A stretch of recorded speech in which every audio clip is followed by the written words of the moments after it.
Good afternoon. Welcome to today's webinar, Pedestrian Accident Reconstruction, a one-hour interactive webinar which will focus on basic issues that both plaintiff and defense counsel can incorporate into their preparation of a pedestrian knockdown event. During the presentation, our presenter will cover the following topics. Could the contact have been avoided? The evaluation process for all motor vehicle collisions. How to establish an area of impact on the ground or road. How to establish an area of impact on a pedestrian. How to establish an area of impact on the vehicle. Determining the line of sight, speed estimates, and suggested questions to be asked at deposition or trial testimonies of the parties involved. Our presenter for today is Bob Genna. Mr. Genna started his work in forensic science in 1971. He began working in the trace evidence section of the laboratory, analyzing trace materials such as glass, paint, and fibers. After joining the crime scene investigation unit and processing several homicide scenes, he eventually started specializing in the area of accident reconstruction.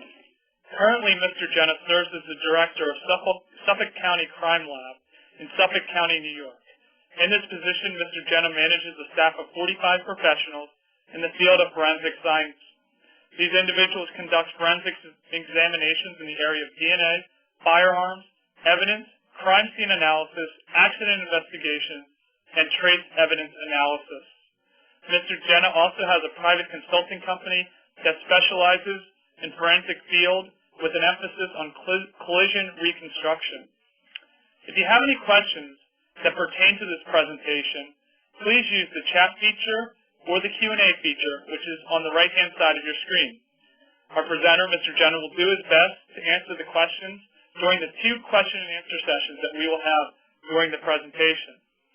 Approximately an hour after this presentation, we will send out an email with a link to the archived recording of this webinar, and we do ask that you take the time to fill out the survey that appears on your screen after the webinar.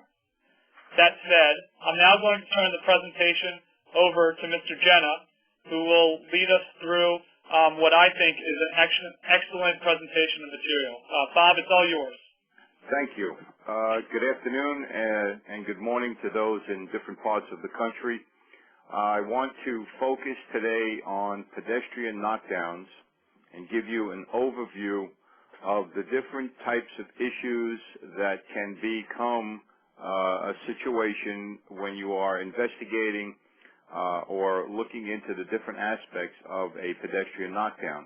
A very common type of accident that oftentimes is presented to attorneys and is looked at from both perspectives, from the plaintiff and defense counsel's perspective, in dealing with certain issues of pedestrian knockdowns.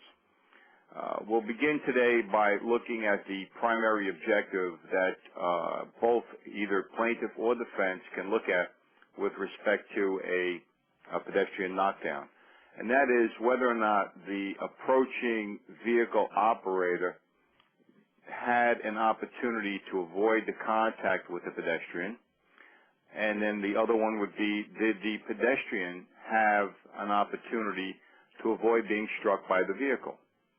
Certainly, from a defense standpoint of view, they would want to focus on whether or not the pedestrian had an opportunity to visualize, to observe, to see the vehicle approaching prior to stepping in the roadway, and could have taken some precautions to avoid the contact. With respect to the vehicle, obviously one would look at whether or not the operator of the vehicle had an opportunity to avoid contact with the pedestrian by looking at certain aspects of the case that we're going to be touching base on today. All motor vehicle collisions should essentially be evaluated by sequencing events such as follows. I like to look at a motor vehicle accident by looking at these 3 events that take place in a typical incident. And this could refer to a pedestrian knockdown or any other type of accident. Basically, breaking it down into these 3 categories or these 3 events allows you to then evaluate each circumstance and identify important facts of each one of these circumstances, and then focus in on the entire event. So we start out by the pre-collision sequence.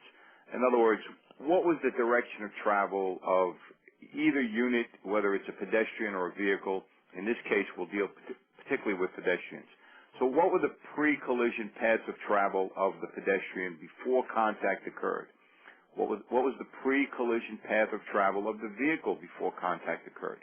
Now, this can be established by a number of different ways. It could be established by eyewitness testimony, non-party witnesses. It could be established to an extent by the vehicle operator. It could be established by a passenger who's in the vehicle, is also in the vehicle. If the pedestrian is capable of recalling events, the pre-collision path of travel of the pedestrian can be associated with the pedestrian through testimony that they would give.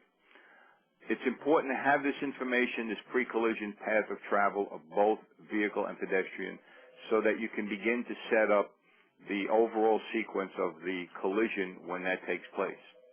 The next area is the collision phase. In the collision phase, you need to identify or locate the area of impact on the ground or the road. How do you do that? You look at certain aspects of the pre-collision path of travels of the vehicle and the pedestrian, and you come up with certain aspects of the collision phase. Other evidence will be available in certain instances, such as tire marks, gouge marks, vehicle debris, scrape marks on the ground from the pedestrian, personal property of the pedestrian that oftentimes gets thrown from the pedestrian at initial contact and usually ends up very close to where the area of impact occurred. Personal items such as anything that they might be carrying, a pocketbook, an umbrella, glasses, hats. If the impact is severe enough as far as speed goes, sometimes you might see the pedestrian's footwear actually come loose from them and be area of contact. The last phase of this incident that we're looking at is the post-collision phase. Which direction of travel did the vehicle or the pedestrian take after the contact occurred? We need to have identification of this particular phase, the post-collision, so that we can help in sequencing the entire event. So try to look at each one of the incidents that you're investigating and try to identify pre-collision, collision, and post-collision phases of the accident. When you have an idea of what you're dealing with respect to these particular sequencing events, you can also use this information or try to gather this information from people that you will be deposing during the course of your investigation. And then you can have an idea and it can assist in the reconstruction. Specifics that require analysis by the expert and or attorney. The area of impact in or on the roadway. This is an important aspect because everything is going to either focus in on the area of impact that you are evaluating either before the collision or after the collision. The location of contact on the pedestrian. The injury patterns that the pedestrian sustains during the course of the contact could help in identifying the pre-collision path of travel of the pedestrian as well as the area of impact on the roadway. The location of contact on the vehicle. The area that we'll be specifying on the vehicle obviously will be damage to the vehicle. But as we'll see later on, when we're dealing with low-speed collisions where a vehicle makes contact with a pedestrian at a low speed, you may not have damage, physical damage. You may only have rubbing of debris on the vehicles, dusting of the vehicle, maybe some abrasions or scrapes on the vehicle, but no significant damage. How to establish an area of impact on the ground? Well, we discussed the pre-collision path of travel of the vehicle and the pre-collision path of travel of the pedestrian. As these two, the vehicle and the pedestrian, approach each other, for instance, let's say the pedestrian enters into a crosswalk from a curbside and begins walking in a northerly direction, and now we have a vehicle that's going to execute a left turn and start heading in an easterly direction. We now have the pre-collision path of travel of the vehicle in an eastbound direction, pedestrian walking in a northbound direction. this can begin to help us establish the area of impact on the ground or the road. If the impact between the pedestrian and the vehicle is significant enough, you might find parts of the vehicle, debris on the ground from the vehicle, plastic parts, lens material, things of that nature may be deposited on or near the ground very close to the area of impact. Again, personal items, as we discussed, eyeglasses, cell phones, personal effects from the pedestrian will fall and usually be very close to the area of impact. If the impact between the pedestrian and the vehicle is significant enough that the pedestrian is now depositing body fluids, then we can use the body fluids also as an aid in trying to establish the area of impact.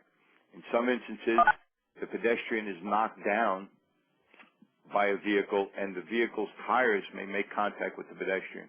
As a result of that contact, the tire traveling over the pedestrian may cause body fluids to be dispersed on the ground, and the start of that trail could be significant in extrapolating back to the area of impact. And certainly, again, if the impact is significant enough, you might also have fluids that are deposited from the vehicle as well. I think at this point in time, we can pause for a moment. If there are any questions, Matt, we can take a pause. Sure, yes. I have a question here from William, who asks, what is the impact on driver perceptions and behavior of electronic traffic signals at subsequent intersections on driver behavior at a through intersection with a painted crosswalk? Do you want to repeat that? No, no, thank you. I read the question on the email. I'm not quite sure. It seems like it's a question with multiple questions in there. If I understand it correctly, a lot of that's going to depend on the type of vehicle, which will position the operator of the vehicle at different heights.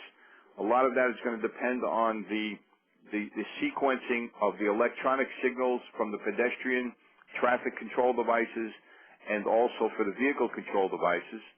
That timing is critical. That timing should be timed by an expert or someone to go down there to record the time to see how long it takes for the pedestrian signal to be in favor of the pedestrian and also for the traffic signal for the vehicle. The other thing is the speed of the pedestrian as they enter the crosswalk. Those factors would certainly play a role with respect to that type of situation. I hope I've answered the question under those circumstances. Right, and if not, we will reach out to William and see if he would like any clarification on that. I'm not seeing any questions coming in as of right now, so why don't we just continue forward with the presentation. And for all the attendees, please feel free to use the chat function or the Q&A feature to submit questions to us, and we'll have Bob answer them at the next Q&A break. Thank you. Okay, then I will continue with the presentation. This particular slide here, how to establish an area of contact on the pedestrian. Once again, I emphasize the pre-collision path of travel of the pedestrian versus the pre-collision path of travel of the vehicle will help establish the area of contact on the pedestrian. In other words, if the pedestrian is crossing from right to left in front of the vehicle, certain injury patterns will be obvious on the left side of the pedestrian. The injury sustained to the pedestrian can assist in determining a direction of travel of the pedestrian at the time of contact. The pedestrian's final rest on the ground in establishing the area of contact between the pedestrian and the vehicle when the incident occurs. And if possible, oftentimes the pedestrian's clothing is not available for a number of reasons. Could be that by the time the lawyers, the counsel picks up the case, the pedestrians discarded their clothing for whatever reasons. But it's always a good idea to inquire with the clients as to whether or not the clothing is still available, because on certain instances there might be physical evidence such as rubs and abrasions, perhaps even the transfer of paint onto the clothing of the pedestrian that can help assist in positioning the pedestrian on the roadway and establishing an area of contact on the pedestrian as well. Establishing an area of contact on the vehicle. Obviously, if the vehicle has physical damage to it, it's going to be a good indicator as to where contact occurred on the vehicle. Body fluids, again, depending upon the impact speed between the vehicle at the time of impact with the pedestrian, will dictate whether or not the pedestrian is going to deposit any body fluids on the vehicle. Usually, when you start getting into vehicle speeds above 20 miles an hour, you're going to start looking for the transfer of body fluids, because now you're going to actually be breaking the skin surfaces of the pedestrian, and there's going to be deposits of body fluids, whether it be in the form of blood or hair or any other type of material that might be deposited on the vehicle. These speeds are usually, I find these types of circumstances in speeds above 20 miles an hour. Note on the bottom there that low-speed pedestrian knockdowns may not result in visible damage to the vehicle. Low-speed knockdowns may result in abrasions, rubs, or disturbances to the surface of the vehicle. Typically, when you're dealing with pedestrian accidents, there are two types of pedestrian accidents that are very common. One is what's called a wrap pedestrian accident. That's W-R-A-P. Meaning that the pedestrian's body wraps around the front portion of the vehicle. Typically, this occurs when the leading edge of the vehicle is below the center of gravity of the pedestrian, causing the pedestrian to be thrown up onto the hood, making subsequent contact with the windshield. This is a wrap type of situation.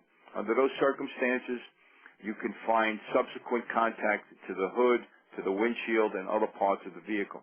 The second type of common pedestrian knockdown that we deal with is what's called a frontal projection. In other words, in this case now, the leading edge of the vehicle is higher than the center of mass of the pedestrian, and therefore, when the contact occurs, the pedestrian is knocked down towards the ground. This typically occurs with your larger vehicles, particularly buses, garbage trucks.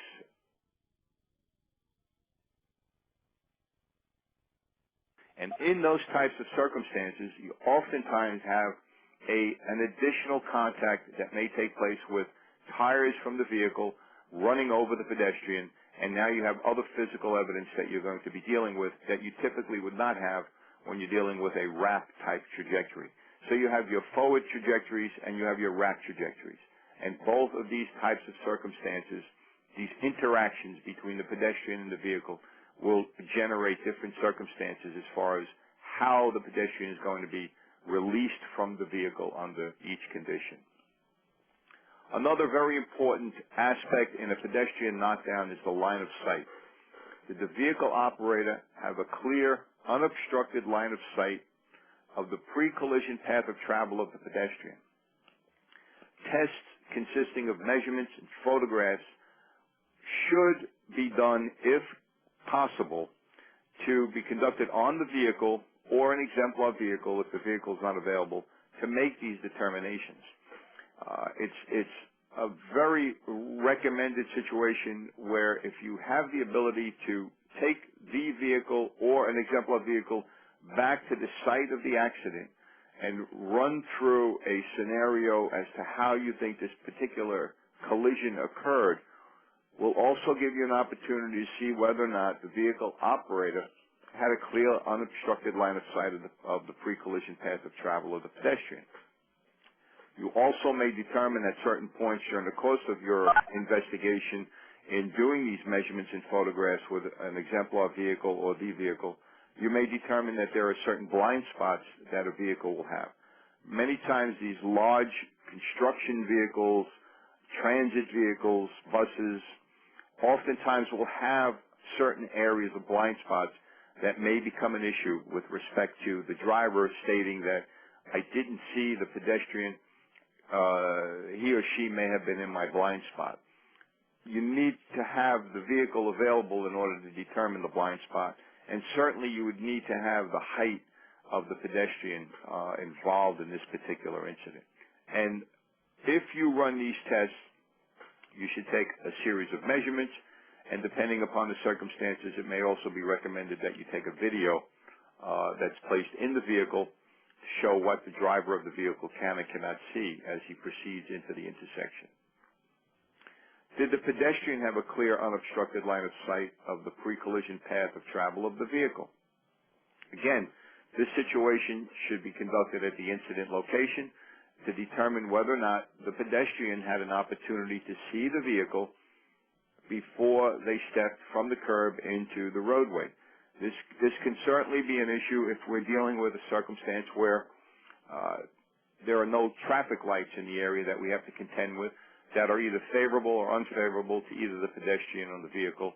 But we have something where the pedestrian accident took place, say, in the middle of the road where no traffic signals are nearby.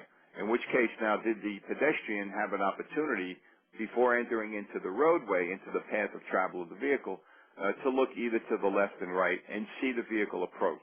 These are circumstances that could be very important in putting together a pedestrian accident. Speed estimates and calculations. Was the vehicle traveling at a constant speed at impact? These types of questions you would attempt to ascertain from the driver of the vehicle, the operator of the vehicle, at the time of questioning. Some of these questions may not be able to be answered from a reconstruction standpoint of view. Was the vehicle accelerating at or near impact? You may know that particular question if the vehicle was stopped at a red light before executing a left turn or a right turn or proceeding forward. If that's the case, then obviously as the vehicle proceeds, it's accelerating very close to the area of impact. Was the vehicle slowing or braking at or near impact? This can be determined either from the presence of tire marks on the roadway, or there might be other evidence that's deposited on the roadway that would suggest that the vehicle was braking or slowing at the time of impact.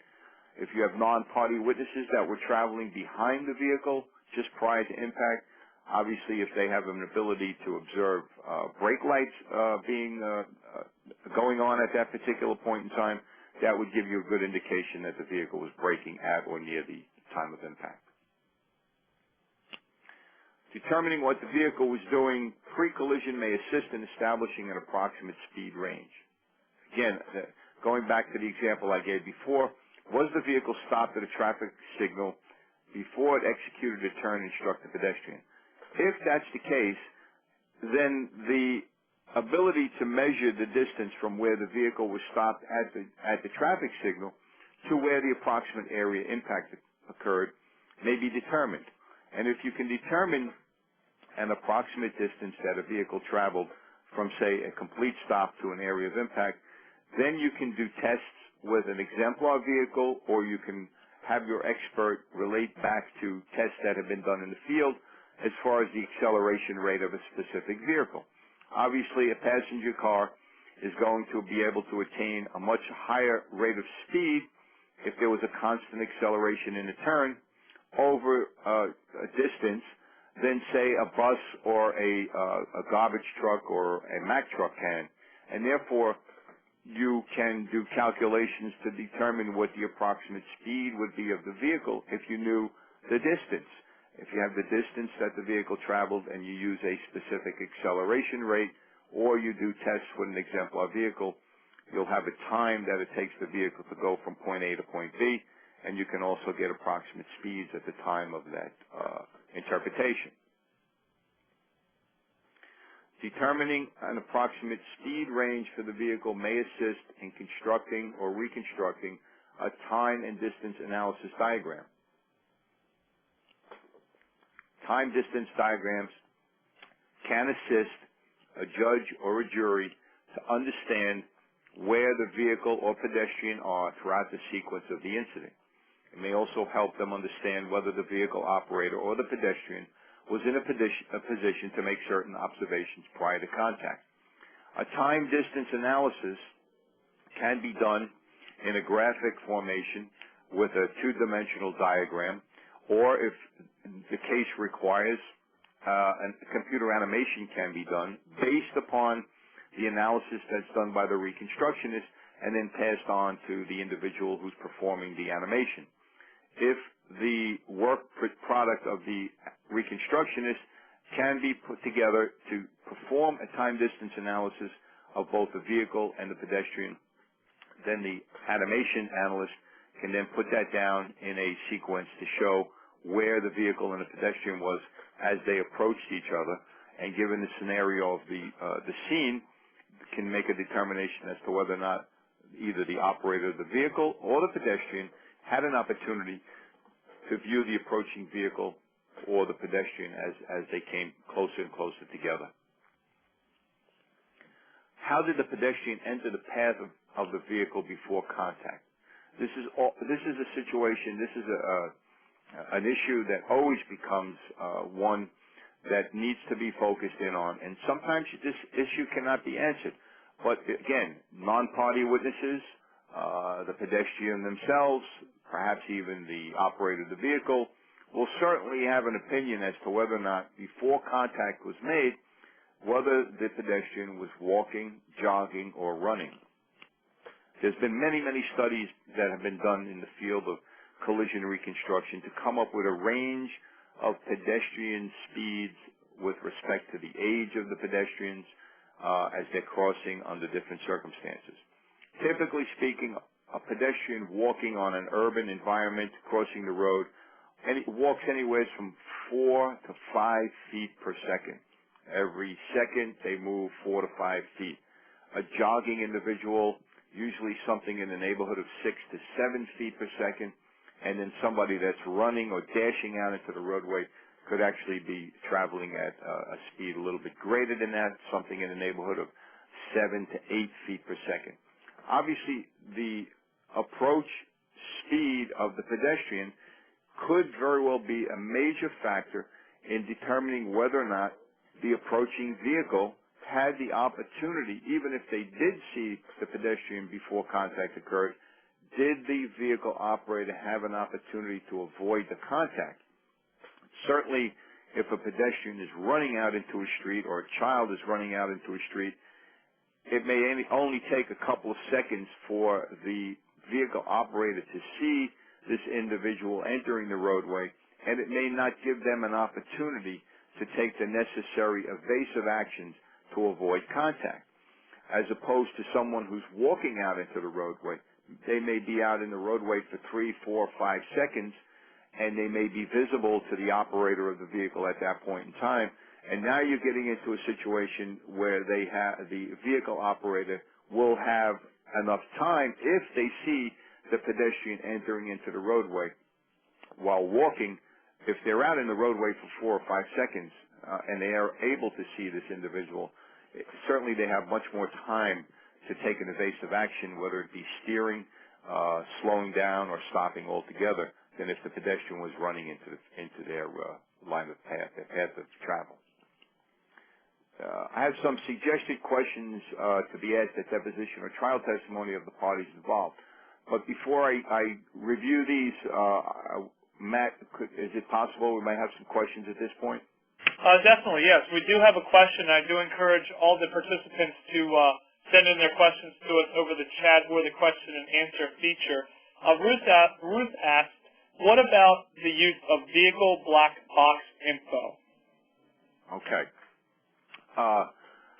The use of the vehicle black box. Well, first of all, for purposes of this discussion, it's not a box, it's a module, and it's usually not black. It's usually either silver or some other color. But nevertheless, it's a module or modules that are present in the vehicle. And these particular modules are controlled or oftentimes are tied in to the airbag system. And when the vehicle experiences a change in the velocity or the change in the acceleration rate of the vehicle, if it detects that, if the module detects a sudden change in acceleration of the vehicle, it will trigger the mechanism in the module to deploy the airbag. Once the airbag is deployed, you now have what's called a deployment event.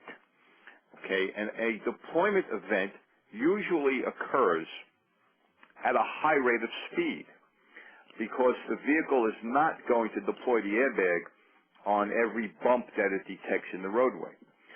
When we're dealing with pedestrian accidents, oftentimes a vehicle traveling at a moderate to high rate of speed, let's talk something in the neighborhood of, say, 40, 45 miles an hour, and impacts a pedestrian, the vehicle's module is going to detect a change in the velocity or a sudden acceleration change, but not significant enough to deploy the airbags.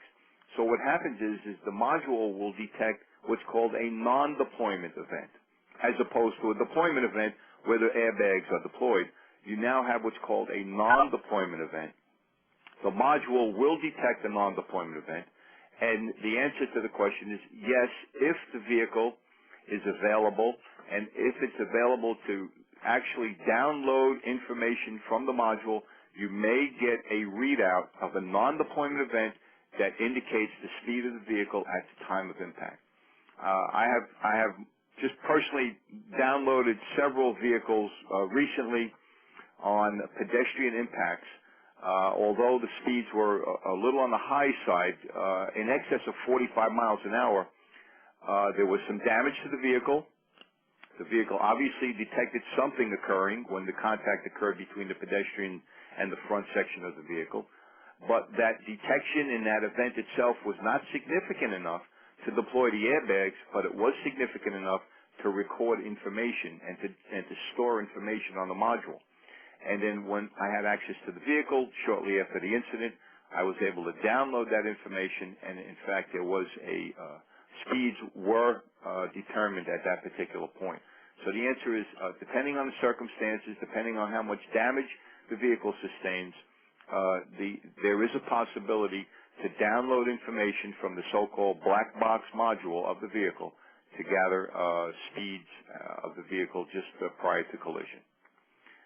Okay, great, Bob. We have another question from Dana who asks, what about weather and or darkness or the pedestrian's clothing? Do those have effects on what happened?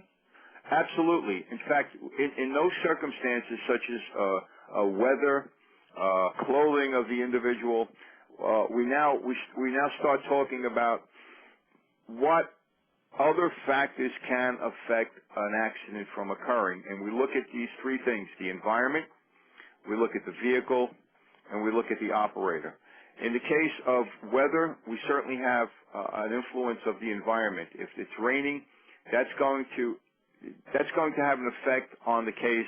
The clothing of the pedestrian is going to have an effect on the case. And what it's going to affect is it's going to affect the perception reaction of the operator of the vehicle.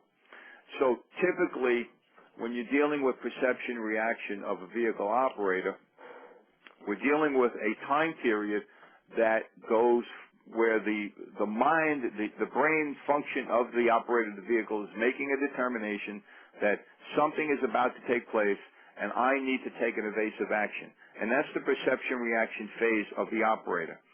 Typically, Reconstructionists use a 1.6 perception reaction time, but when you start influencing that perception reaction time with nighttime situations, weather, and clothing, you can increase the ability of a driver to perceive and react to the presence of a pedestrian in their path of travel. So under ideal situation, you have a daytime accident, you would have a much lower perception reaction time for an operator. But when you complicate the situation for the operator to perceive and identify the location of a pedestrian in their path of travel by influencing it with bad weather, dark clothing, and other circumstances, you're going to only increase the perception reaction time for the operator, and that might obviously affect the ability of the operator, the vehicle operator, to take an evasive action and avoid the collision. So yes, that is in fact a significant issue.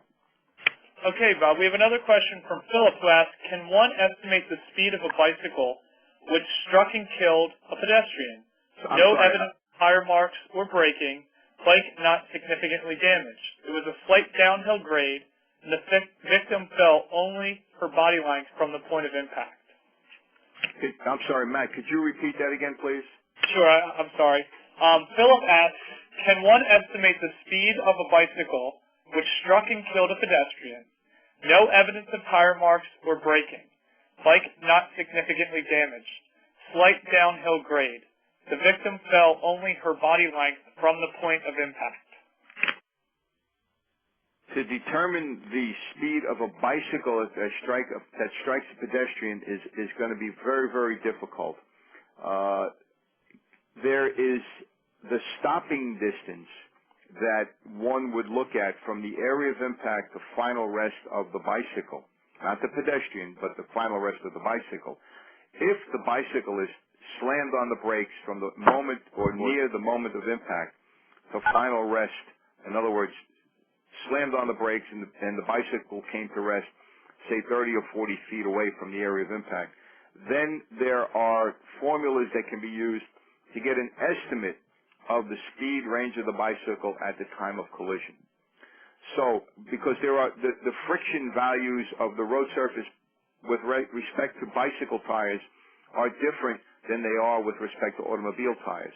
And there have been studies that have been conducted in determining stopping distances of bicycles based on different speeds.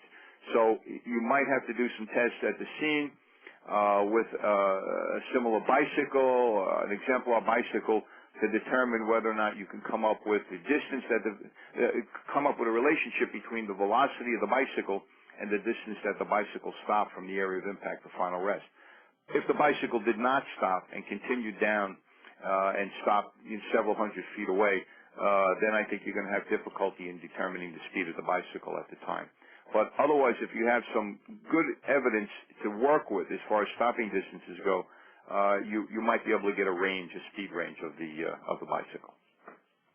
Okay, great. We have a couple questions here that are coming in kind of as we answer the questions, so please keep them coming in.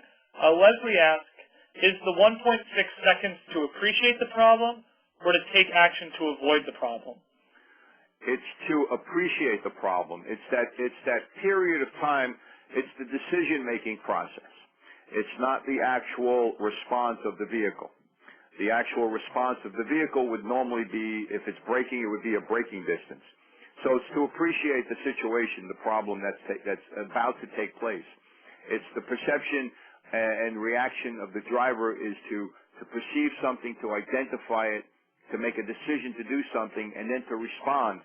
Once that response begins to take place is when the perception reaction ends and the braking or evasive action of the vehicle begins. Okay, Laurie asks, can you determine with certainty if the vehicle should have been able to stop after determining its speed and the factors in why it didn't, i.e. distractions such as cell phone, eating, etc.? If you have a speed, assume for a moment that you're capable of determining the speed or speed range of the vehicle, then yes, there are certain factors that you should be able to incorporate into your analysis to determine whether or not the vehicle should have been able to stop. Again, we're looking at a time-distance analysis. If you have an idea as to how far back the vehicle could have been in visualizing and observing the pedestrian, and you have a distance, say, of 100 feet back that you determine that the vehicle operator can, in fact, observe the pedestrian, then you can go back and evaluate at what speed, if you are able to determine the speed of the vehicle, then you can go back and using a perception reaction time and the braking time of the vehicle determine whether or not the individual had the opportunity to stop under those circumstances. If they didn't, then obviously some other distraction is taking place, such as cell phone or some other mechanism within the vehicle operator is taking their attention and not focusing on the road ahead. Okay, great. We have a question from William who asks, where are the pedestrian speed studies/statistics found? Is there an association or a trade group that keeps kind of these standard pedestrian speed studies and statistics? Well, if one was going to make an attempt to acquire some of these speeds, some of this data is available by the Manual of Uniform Traffic Code Devices, which I believe is available online, or you might have to just pay for a particular section on pedestrians. Another means could be through the Society of Automotive Engineers. There are many, there's a separate area of accident reconstruction in the Society of Automotive Engineers, and they have many articles and publications that focus on pedestrians, and pedestrian studies are included in there. Otherwise, most of these types of studies have been done by individuals who are part of organizations, professional organizations throughout the United States. And if you were to make contact with these professional organizations, these publications would probably be available. Last but not least, there are two journals. There's the Accident Reconstruction Journal and the Traffic Accident Investigation Journal that are available that would also have these particular studies that are published in them. And the Accident Reconstruction Journal can be purchased, again, online, and you can contact the editor, and I'm sure he'd be more than happy to send copies out for a small fee. We have a question from Scott who asks, what is the general perception/reaction time? If I have a straightforward daytime accident, I will usually use something in the neighborhood of 1.6 seconds for the operator. 1.6 seconds. I will also evaluate other factors of each individual case to see whether or not another factor can play a role in increasing that particular perception reaction, such as we discussed before, the weather, the clothing, whether it's daytime, nighttime, that situation. But if I'm dealing with a typical situation, daytime accident, 1.6 seconds would be a good starting point. I don't see any more questions. Why don't I finish up with this, these next couple of slides? Okay, excellent. And please, everyone in attendance, please keep the great questions coming. Thank you. All right. Then the next slide, some suggested questions to be asked at deposition or trial testimony of the parties involved. The vehicle operator. And I make these suggestions to help you put together your case, and not only can you look at these answers afterwards and help you make an assessment as to what you're dealing with, but if you decide to pass this information on to a collision reconstructionist, he'll have this information that he can utilize in putting together his analysis for you. So first of all, the vehicle operator determined their pre-impact path of travel. You want to ask them where they were coming from, what direction they were traveling at or towards. Were any stops made just prior to impact? Did you stop for the red light? Did you stop at the stop sign before the area of impact occurred? Was the vehicle accelerating or braking? You can ask this of the vehicle operator. Were you stopped at a red light when the light turned green? Did you now accelerate the vehicle?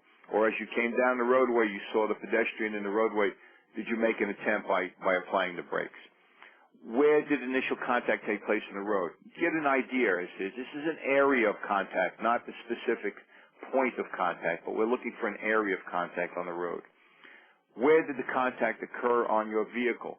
You want to see what they say as far as the contact goes with respect to location on their vehicle. Did the vehicle operator see the pedestrian before contact? Obviously, that's a very important question. And from that, you can ask subsequent questions. Well, how much time elapsed from the point that you saw the pedestrian and contact occurred? What was the distance that you were away from the pedestrian when you first observed them? These are questions that, again, are going to help the reconstruction of this issue. How far back were you from impact? How much time passed from the observation? We just discussed that. Where did your vehicle stop on the roadway? If you stepped on the brake at the point of impact, how far did your vehicle travel after when it came to a stop? That's going to be an important issue in trying to determine the speed of the vehicle, if you have a good stopping point, because then you'll have an area of impact and you'll have a place where the vehicle stopped. The reconstructionist can work with that distance to come up with a possible speed range. Where did the pedestrian come to final rest?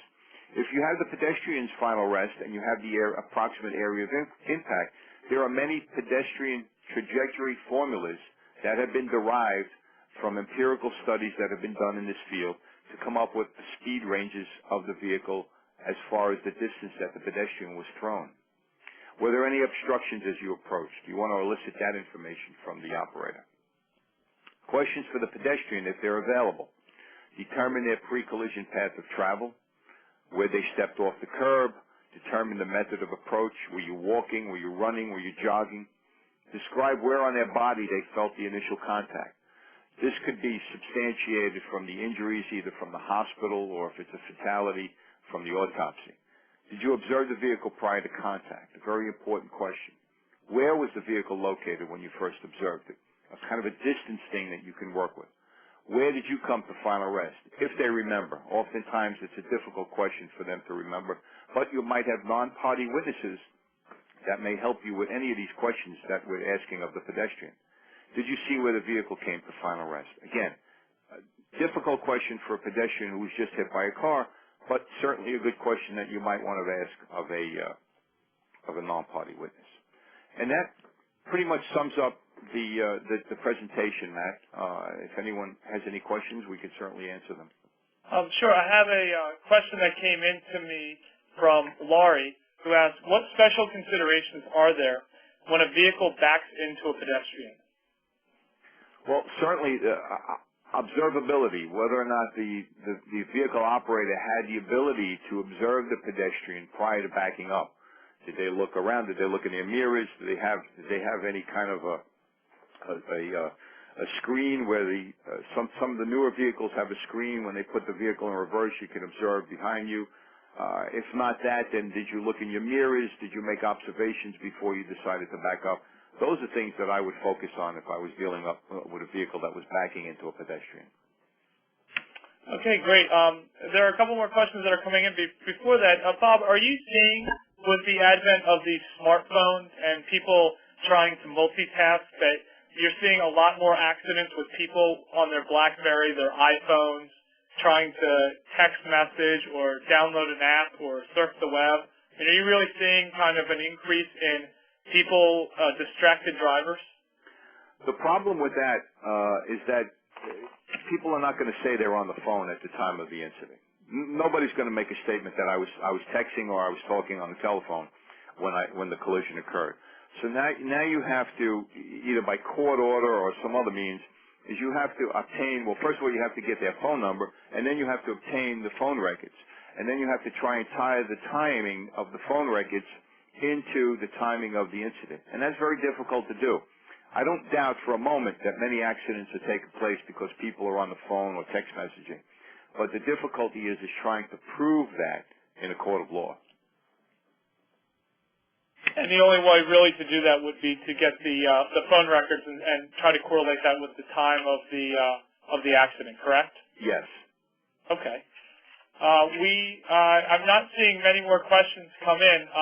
Bob, do you mind staying on the line for about 5 more minutes, and we'll see if some questions come in. Otherwise, I think that unless you have any other concluding remarks, I can wrap things up here very quickly. I'm about done, Matt. Okay, great. I'm going to just conclude here very quickly. And if you have any questions, I just have a question that came in right now, Bob.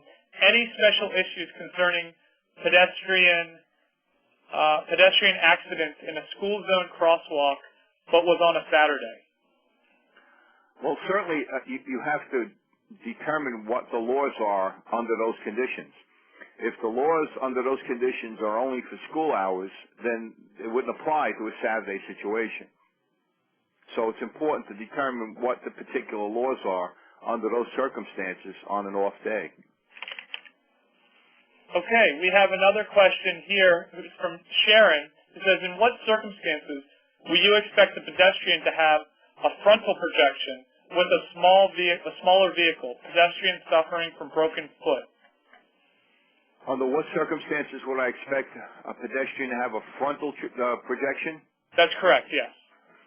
Well, again, if the vehicle is moving slow at the time of impact with the pedestrian, even if their center of mass is above the front height of the vehicle, you might get a knockdown situation if the vehicle's going slow enough. Otherwise, if the vehicle is going at a high enough speed, there is a situation where the vehicle strikes the pedestrian gets mounted up onto, say, the hood of the vehicle now goes into a hard braking mode, and the vehicle stops quicker than the pedestrian, and the pedestrian falls off the vehicle, and the possibility exists for additional contact to take place. The other situation is if you got a child whose obvious center of mass is much lower than the center of mass of a typical passenger vehicle. Great. I have a question from, we have a couple questions coming in fast and furiously. William asks, can you discuss hidden traffic traps, in quotes? Hidden traffic traps? That's correct, yes. I'm not really sure what they mean by it. What is a hidden traffic trap? For example, an intersection without a signal light, but with a marked crosswalk, with another intersection with an electronic traffic signal which may distract the driver. Well, I think a driver has to be cognizant of the fact of when he can approach a crosswalk and when he cannot. This is a typical problem that you have when you have the traffic light that turns green for the driver on a four-corner intersection, and they're now allowed to make a left turn or right turn into the intersection. But at the same time, the pedestrian signal is green for the pedestrian. The pedestrian still has the right of way. The driver has to be cognizant of the fact that you're going to have pedestrian traffic, so you have limitations as to whether or not you're just going to accelerate through the intersection. Okay, we have another question that came in from Carolyn, who asked, are there special laws where a pedestrian was hit in a private parking lot during a quote-unquote marathon-type setting? Lots of pedestrians gathered in a parking lot, and one of the pedestrians gets hit and hurt by a car. It sounds to me like the local laws are going to go into effect with something like that, Matt. Okay, great. We have another question here from William again, who asks, also, what are the expectations of a pedestrian from a marked crosswalk? Well, the expectations of a pedestrian in a marked crosswalk is that they should walk when the signal is in favor of them. Oftentimes, these are situations that are going to create accidents because the pedestrian, they enter the roadway on the tail end of their walk cycle, and now you have the situation where you have vehicles now going to begin approaching, and depending upon the width of the roadway, they may still be in the roadway, and vehicles may now be able to approach legally. Okay, I have a question here from Robert, who asks, if the pedestrian is thrown backward behind the vehicle after impact, does that indicate a fast-moving vehicle? It certainly indicates that the vehicle is traveling at a greater speed than, say, 15, 20 miles an hour. And it also depends on how far back they make initial contact. Okay, if they're getting thrown back towards the windshield and they're making contact with the windshield and they're fracturing the windshield, now you're dealing with speeds that are going to be approaching the 30 mile an hour. So a lot will depend upon the secondary contact after the initial contact on the horizontal surface of the vehicle. Okay, I think that here's another question from William, who asks, what do you think of AART outs? I don't know what an AART out is, but I'm not sure. If you can identify what that is, then I can comment on it. Okay, William, if you're still out there, if you could just clarify what an a dart out. Oh, a dart out. Yeah. And what's the question then? What do you think of dart outs? I think dart outs are favorable situations for the vehicle operator because they're not going to have the opportunity because the pedestrian is traveling at a high rate of speed. They're only going to be visible for a short period of time, and that's going to work against having the vehicle operator to give them an opportunity to avoid the collision. So typically when you have a pedestrian running or darting out into the roadway, it's going to be more favorable to the defense. Okay, and a question from Timothy who asks, how do you determine the speed of a vehicle from the point of impact to the point of rest of the vehicle when there were no skid marks present? You're going to end up with a range. A lot's going to depend upon what the driver says he did with his vehicle from the point of contact to point of final rest. If it's constant braking, then you can work up a range of speed from constant braking over that distance.